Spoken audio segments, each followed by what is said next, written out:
Bismillahirrahmanirrahim.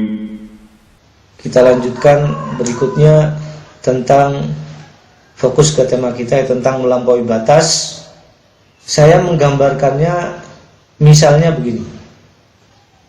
Waktu sholat duhur itu kan misalnya ini 11:30 sampai asar ya. Asar jam 2:30 kan.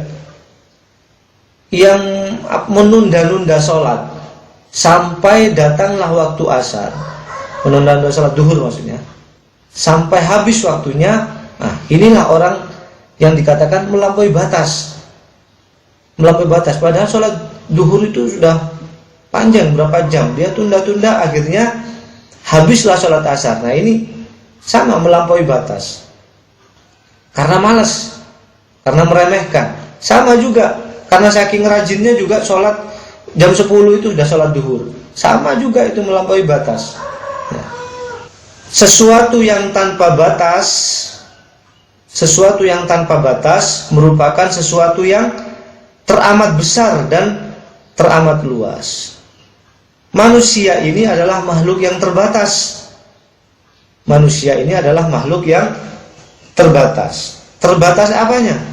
Ya, kemampuannya terbatas, kekuatannya terbatas, akalnya terbatas, penglihatannya terbatas, pendengarannya juga terbatas, umurnya terbatas, kesehatannya terbatas, kekayaannya terbatas, uangnya juga terbatas, ibadahnya terbatas, pengetahuannya juga terbatas. Semuanya manusia itu serba terbatas. Yang tidak terbatas dari manusia itu apanya? Yang tidak terbatas. Ada yang bisa jawab? Nah, nafsunya. Atau bahasa lain, kalau bahasa Indonesianya apa? Keinginannya. Keinginannya itu loh yang nggak terbatas. Repot ya. Jadi serba. Akhirnya apa? Karena keinginan tadi, karena nafsu, karena sifat nafsu yang kayak gitu, maka manusia itu sering terjatuh kepada hal-hal yang kebangetan, hal-hal yang melampaui batas. Kalau dia lagi memujinya keterlaluan, terlalu memuji, sehingga jatuh pada hal yang tercela, sama. Kemudian kalau mencela juga begitu, sama saja.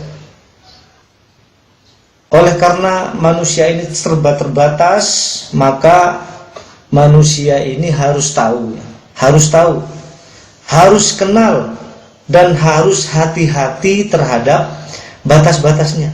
Harus tahu. Kenapa harus tahu? Yang pertama, agar batas itu bisa kita lampaui. Nah, ini yang pertama. Jika dalam urusan yang menyelamatkan. Saya ambil contoh begini. Dulu waktu kuliah dulu, kalau kuliahnya udah 2 tahun, itu kan minimal harus 40 SKS gitu. Supaya ini batas. Nah, inilah yang dinamakan batas. Orang yang selamat, mahasiswa yang selamat, kalau dia bisa melampaui 40 ini. Nah, kalau nggak bisa melampaui bagaimana? Misalkan udah 2 tahun masih SKS-nya 20, ya nanti akan kena SP kan gitu, akan kena peringatan. Kalau peringatan itu nggak diindahkan, nanti di DO kan gitu. Contohnya kayak gitu. Kemudian yang kedua, kenapa harus tahu batas? Agar dapat kita menghindarinya.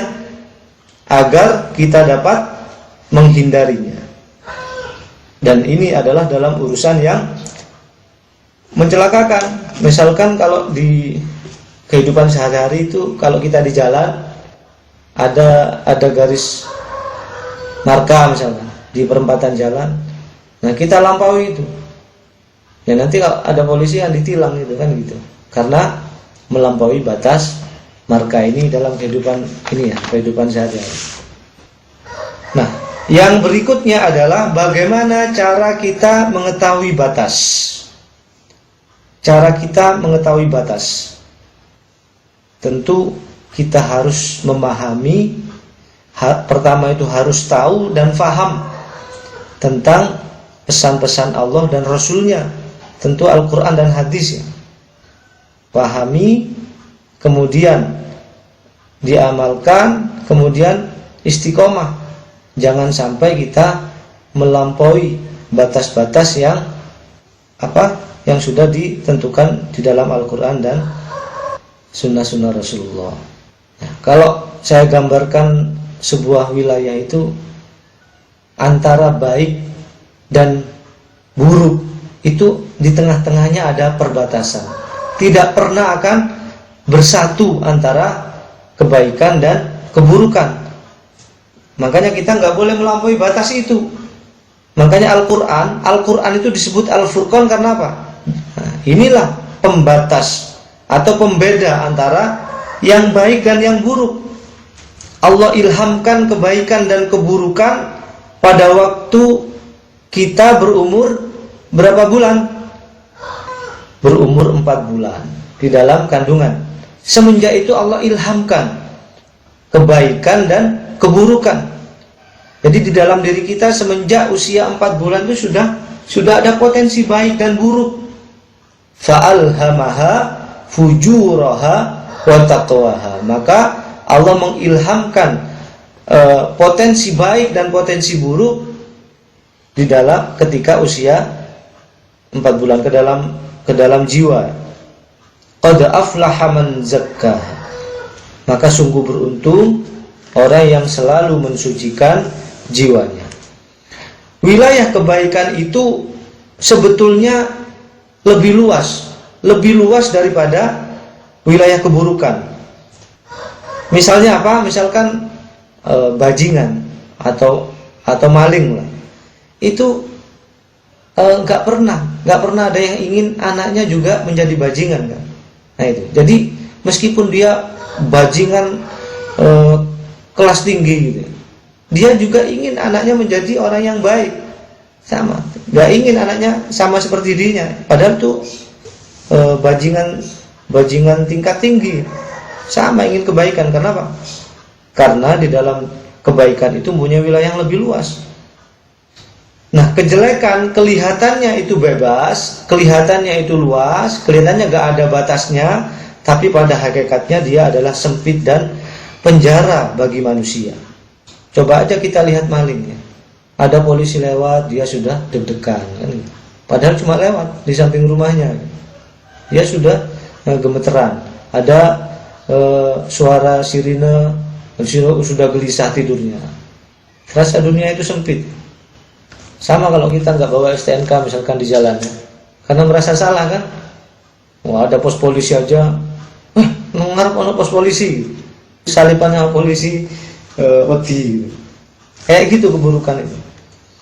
Adam itu menurut suatu keterangan itu diturunkan 200.000 tahun yang lalu. 200.000 atau 300, ada yang mengatakan 300.000. Artinya apa?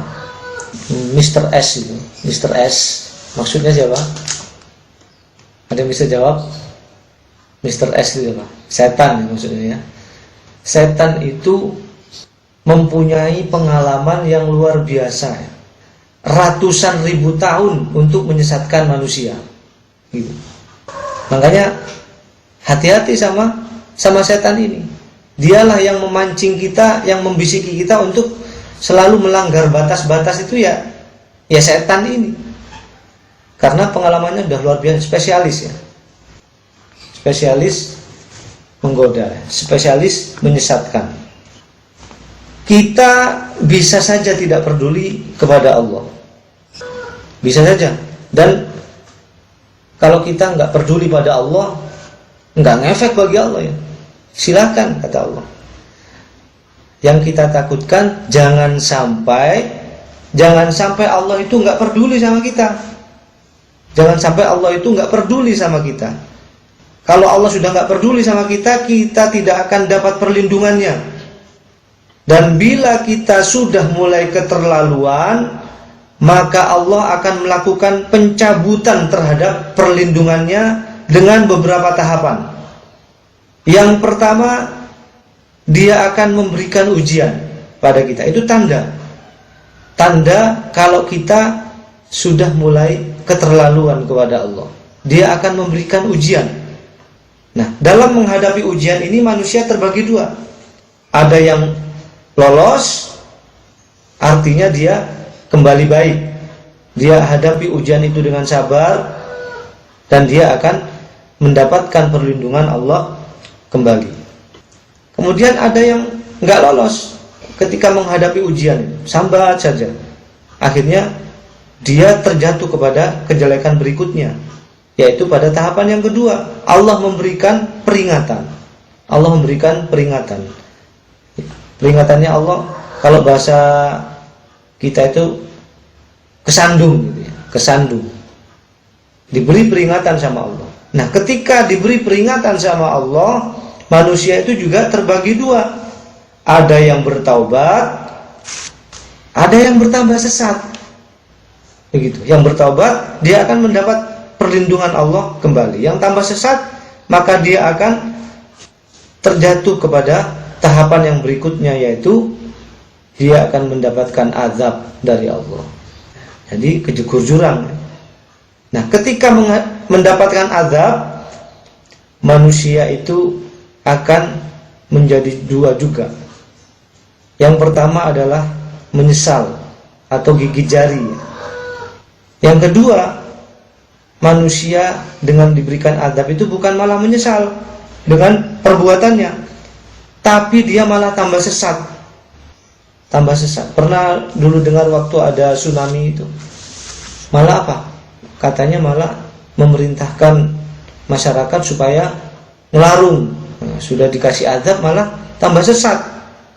Nah, malah mencari kambing hitam. Wah, ini gara-gara masyarakat ini gak ngelarung, makanya terjadi tsunami.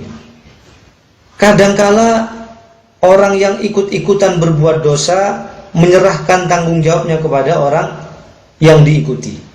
Ini kalau dikasih azab bertambah sesat, itu akhirnya manusia jadi seperti ini.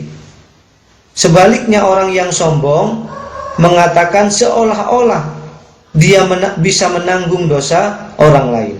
Walid bin Mughirah pernah berkata kepada penduduk Makkah, "Ikutilah aku dan ingkari Muhammad. Aku yang akan menanggung dosa kalian." Maka turunlah surah Al-Isra ayat ke-15, "Barang siapa berbuat baik, maka hal itu untuk dirinya. Barang siapa yang tersesat, maka ia tersesat bagi dirinya sendiri. Seseorang yang berdosa tidak akan memikul dosa orang lain. Kami," kata Allah, "tidak akan mengadab sebelum kami utus seorang Rasul." Menyesal. Ingatlah ketika orang-orang yang zalim itu menggigit kedua tangannya sebagai tanda penyesalan dan berkata, "Seandainya dahulu aku mengambil jalan bersama-sama Rasulullah." Al-Furqan ayat 27. Oleh karena itu, supaya Allah melindungi kita, selalu pereratlah hubungan kita dengan Allah. Pererat koneksi kita dengan Allah dan update terus setiap saat hubungan baik kita sama Allah, agar Allah selalu melindungi kita, agar kita tidak melampaui batas. Melampaui batas itu seperti diibaratkan seseorang pendapatannya yang terbatas, tapi berbelanja seperti pendapatannya yang tidak terbatas. Senang shopping, pendapatannya sedikit tapi senang shopping, belanja ini itu, atau istilah sekarang itu lapar mata ya. Membeli berdasarkan keinginan, bukan berdasarkan keperluan. Beli ini, beli itu, akhirnya nggak terpakai. Zaman sekarang ini, kata orang, itu adalah zaman kebebasan. Jadi orang-orang ini nggak mau dibatasi, nggak mau diatur. Ya iki urip, ya uripku dewe, ya dosa dhewe, ya wis karep-karep pula. Orang-orang berkata begitu. Nah, inilah orang-orang yang liar. Pada akhirnya dia celaka. Nah, giliran celaka, giliran sakit, maka dia akan menggigit jari. Dan ini merupakan khutuwat atau tipu daya setan, rencana yang matang dari setan. Apa itu? Berlebih-lebihan atau melampaui batas dalam beragama, atau sebaliknya meremehkan aturan-aturan agama. Ya kayak tadi, sholat asar diremeh-remehkan, akhirnya terlambat sholatnya. Alhamdulillahi Rabbil Alamin.